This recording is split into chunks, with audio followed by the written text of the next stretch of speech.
মৰমৰ বন্ধু-বান্ধৱী তথা শিক্ষাৰ্থীসকল, আজি তোমালোকৰ আগত আলোচনা কৰিবলৈ লৈছোঁ শিক্ষণৰ এটা পদ্ধতি, সেইটো হ'ল প্ৰচেষ্টা আৰু ভুল পদ্ধতি।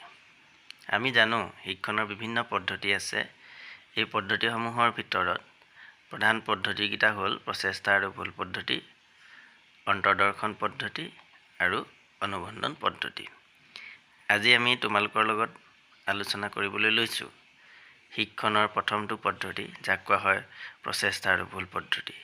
এই প্ৰচেষ্টা আৰু ভুল পদ্ধতিৰ মূল দিশসমূহ আলোচনা কৰিলে আমি দেখিম যে প্ৰখ্যাত মনোবিদ এডৱাৰ্ড লী থৰ্ণডাইকে এই প্ৰচেষ্টা আৰু ভুল পদ্ধতি সংযোগবাদ তত্ত্বৰ ওপৰত প্ৰতিষ্ঠিত আছিল আৰু ইয়াৰ দ্বাৰা তেওঁ ইয়াকে ক'ব বিচাৰিছিল যে উদ্দীপক আৰু প্ৰতিক্ৰিয়াৰ সংযোগ সাধনেই শিক্ষণ। সেয়েহে ইয়াক এছ.আৰ. চুক্তি তত্ত্ব বুলিও কোৱা হয়। এতিয়া কথা হ'ল প্ৰচেষ্টা আৰু ভুল পদ্ধতি মানে কি?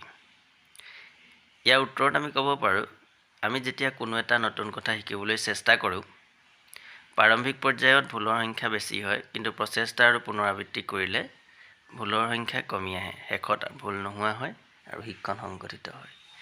এই সমগ্ৰ প্ৰক্ৰিয়াটোকে প্ৰচেষ্টা আৰু ভুল পদ্ধতি বুলি কোৱা হয়। এতিয়া এই প্ৰচেষ্টা আৰু ভুল পদ্ধতিৰ বিষয়ে আমি ভালকৈ জানিবলৈ হ'লে থৰ্ণডাইকে এটা মেকুৰীৰ সৈতে কৰা এটা পৰীক্ষাৰ বিষয়ে আমি জনাটো অতি প্ৰয়োজন। তেওঁ বিভিন্ন জীৱ-জন্তুৰ ওপৰত পৰীক্ষা নিৰীক্ষা কৰিছিল আৰু এই পৰীক্ষা নিৰীক্ষাৰ অন্তত এই প্ৰচেষ্টা আৰু ভুল পদ্ধতিৰ বিষয়ে বহলভাৱে ব্যাখ্যা কৰিছিল। এতিয়া আমি তেওঁ মেকুৰীৰ ওপৰত কৰা অভিক্ষা বা পৰীক্ষাটোৰ বিষয়ে আমি আলোচনা কৰিছোঁ নহয়। থৰ্ণডাইকে কৰা এই পৰীক্ষাটো মই তোমালোকক ছবিৰ দ্বাৰা উপস্থাপন কৰিব বিচাৰিছোঁ। ইয়াত হয়তো তোমালোকে দেখিছা যে 4টা মেকুৰীটো ৰখা 4টা বাকচ উল্লেখ কৰা হৈছে। এতিয়া এই বাকচ বা পিঞ্জৰাটো এটা বিশেষ ধৰণৰ পিঞ্জৰা আছিল। এই পিঞ্জৰাটোত এনেধৰণে ৰখা হৈছিল যে ইয়াৰ দৰজাখন খুলিবৰ কাৰণে এডাল ৰছী আছিল। ৰছীডালত কেনেবাকৈ স্পৰ্শ হ'লেই দৰজাখন খোল খাই আহে। প্ৰথম অৱস্থাত ভোকাটোৰ মেকুৰীটোক পিঞ্জৰাটোৰ ভিতৰত ৰাখি সন্মুখত এখন মাছৰ প্লেট ৰখা হৈছিল, যিহেতু মেকুৰীয়ে মাছ ভাল পায়। আৰু প্ৰথম অৱস্থাত মেকুৰীটোৱে বিভিন্ন ধৰণৰ প্ৰতিক্ৰিয়া প্ৰদৰ্শন কৰিছিল, মাছটোকে খাবৰ কাৰণে চেষ্টা কৰিছিল। দ্বিতীয় যিটো ছবিত বিভিন্ন ধৰণৰ প্ৰচেষ্টা কৰিছে, জঁপিয়াইছে, এনেধৰণে তৃতীয় যিটো ছবি তাত দেখিবা এনেধৰণে অ'ত-ত'ত জঁপিয়াওঁতে হঠাতে ৰছীডালত মেকুৰীটো স্পৰ্শ হ'ল আৰু ৰছীডাল লগাত দৰজাখন খুলি মেকুৰীটোৱে মাছটো খাবলৈ সক্ষম হ'ল। ইয়াৰ পিছত পুনৰ মেকুৰীটোক এনেধৰণে পিঞ্জৰাবদ্ধ কৰা হৈছিল আৰু পৰীক্ষাৰ পৰা প্ৰতিপন্ন হ'ল যে এনেধৰণে বাৰে বাৰে ৰাখোঁতে মেকুৰীটোৱে ক্ৰমান্বয়ে কি হ'ল, এই যিখন দুৱাৰ খোলাৰ কিটিপটো জানি ল'লে আৰু ইয়াৰ লগে লগে ভুল কৰিবলৈও এৰিলে। আৰু এটা সময়ত এনেধৰণে কৰোঁতে কৰোঁতে কেইদিনমানৰ পাছত মেকুৰীটোৱে অতি সহজে দুৱাৰখন খুলি মাছ খাব পৰা হ'ল। থৰ্ণডাইকে ইয়াকে প্ৰচেষ্টা আৰু ভুল পদ্ধতি বুলি অভিহিত কৰিছে। আমাৰ দৈনন্দিন জীৱনতো এই প্ৰচেষ্টা আৰু ভুল পদ্ধতিৰ বহুল প্ৰয়োগ হোৱা দেখা যায়।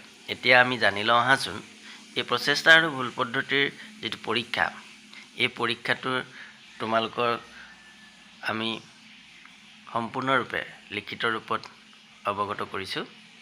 আশা কৰোঁ তোমালোকে এইটো মই যিখিনি ক'লোঁ সেই কথাখিনি ইয়াত উপস্থাপন কৰিছোঁ, ভাল ধৰণে পঢ়ি ল'বা।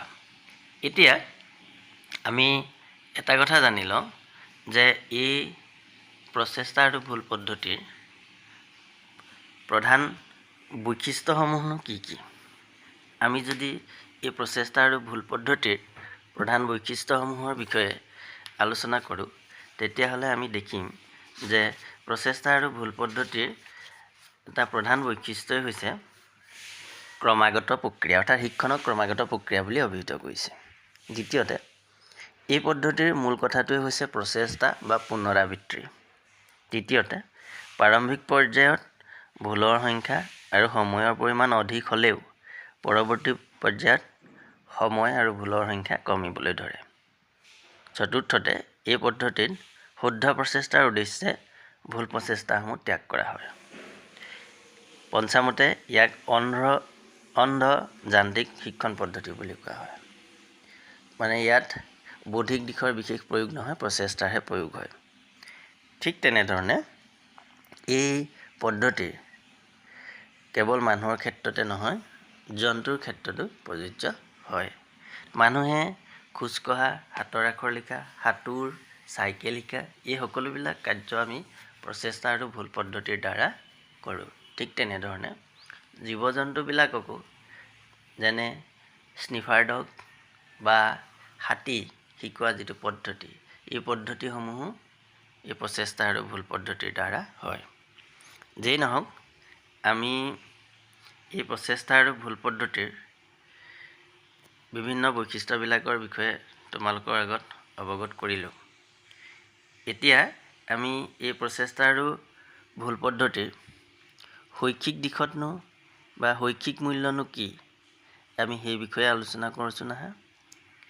এই প্ৰচেষ্টা আৰু ভুল পদ্ধতিৰ যদি আমি শিক্ষাগত মূল্যৰ বিষয়ে আলোচনা কৰোঁ, আমাৰ শিক্ষাদান কাৰ্যৰ প্ৰাথমিক পৰ্যায়ৰ পৰাই প্ৰাথমিক পৰ্যায়ত এই শিক্ষণ পদ্ধতি অতিশয় প্ৰয়োজনীয়তা আছে। এতিয়া এই পদ্ধতিৰ দ্বাৰা প্ৰথমতে আমি ক'ব পাৰোঁ, শিক্ষাৰ্থীসকলে নিজস্বভাৱে পুনঃ চেষ্টাৰ দ্বাৰা বিভিন্ন বিষয়ত যোগ্যতা অৰ্জন কৰিবলৈ সক্ষম হয়। শিক্ষাৰ্থীসকলে আকাংক্ষিত ফল পোৱাৰ লগতে ব্যৰ্থ চেষ্টা কৰিবলগীয়া হয়। শিক্ষাৰ ক্ষেত্ৰত শিক্ষাৰ্থীসকল হতাশ হ'ব নালাগে। শিক্ষাৰ্থীৰ মূল লক্ষ্য হ'ব লাগে বাৰে বাৰে চেষ্টা কৰা, অৰ্থাৎ চেষ্টাৰ অসাধ্য একো নাই। দ্বিতীয়তে, আমি এই পদ্ধতিৰ দ্বাৰা বিশেষকৈ ক্ৰিয়াৰ দ্বাৰা শিক্ষণত গুৰুত্ব দিয়া হয়। এই পদ্ধতিৰ ব্যৱহাৰিক শিক্ষণ বুলি কোৱা হয়। তৃতীয়তে, এই শিক্ষণ পদ্ধতিৰে শিক্ষাৰ্থীসকলে বদ অভ্যাসসমূহ ত্যাগ কৰি সহজ অভ্যাস গঠন কৰিব পাৰে। চতুৰ্থতে, এই শিক্ষণ পদ্ধতিৰ বুদ্ধিত প্ৰখৰ শিক্ষাৰ্থীতকৈ অনগ্ৰসৰ শিক্ষাৰ্থীসকলৰ বাবে বেছি সুবিধাজনক। পঞ্চমতে, আমি ক'ব পাৰোঁ, এই শিক্ষণ পদ্ধতিয়ে নৱশিকাৰুসকলে বা কুমলীয়া বয়সৰ শিক্ষাৰ্থীসকলৰ বাবে বেছি ভাল। ইয়াত বৌদ্ধিক ক্ষমতাতকৈ প্ৰচেষ্টাত বেছি গুৰুত্ব দিয়া হয়।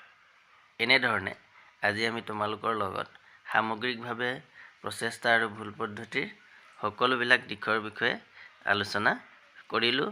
ইয়াত প্ৰচেষ্টা আৰু ভুল পদ্ধতি কাক বোলে, প্ৰচেষ্টা আৰু ভুল পদ্ধতিৰ বৈশিষ্ট্য, প্ৰচেষ্টা আৰু ভুল পদ্ধতিৰ শিক্ষাগত মূল্য তথা ইয়াৰ বিভিন্ন উদাহৰণসমূহৰ বিষয়ে আমি আলোচনা কৰিলোঁ।